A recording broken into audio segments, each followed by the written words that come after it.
সালামু আলাইকুম রহমতুল্লাহি ওয়া বারাকাতুহু। হ্যালো হাই ফ্রেন্ড, আপনারা কেমন আছেন? ভালো আছেন? ইনশাআল্লাহ আমি ভালো আছি। আজকে ভিডিও নিয়ে আসলাম 2 নম্বর ক্লাসেরা হচ্ছে যে ওয়াশ কনভেয়ারে হচ্ছে যে কালাম লাগাবো, আপনাদেরকে দেখানোর জন্য চেষ্টা করব। তো দর্শক ভাইরা দেখতেছেন কালাম এগুলা খারাপ হয়ে গেছে, এগুলা চেঞ্জ করতে হবে।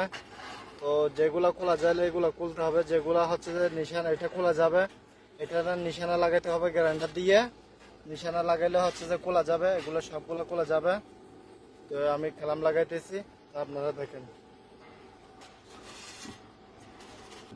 তো দেখতেছেন যেগুলা খোলা যাবে এগুলাকে খুলে নিতে হবে, যেগুলো খোলা যাবে না এগুলা গ্রাইন্ডার দিয়ে নিশানা লাগিয়ে নিতে হবে।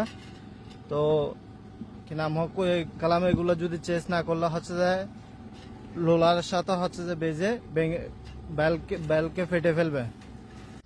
তো দর্শক ভাইরা দেখতেছেন আমি কালামের জন্য কালামের বক্সের জন্য আছি ওয়ার্কশপে। তো কালাম নিতে হবে কয়েকটা, তকরিবান 4-5টা কালাম লাগাইতে হবে। তো 6টা-10টা প্রায় 10টার মতো কালাম নিছি। তো দর্শক ভাইরা দেখতেছেন লিড নিছি কারেন্টের জন্য, তারপর হচ্ছে যে গ্রাইন্ডার নিছি, এখানে হচ্ছে যে একটা পাথর ডিস নিছি, এখানে একটা কাটিং পিস নিছি। যেগুলা খোলা চাইলে খুলবো, যেগুলা খোলা না চাইলে এগুলা কাটিং করতে হবে কালাম। আমি যেখানে কাজ করবো ওখানে চলে যাব। দর্শক ভাইরা দেখতেছেন সামান্য অল্প সেজন্য আমি মাথাত করে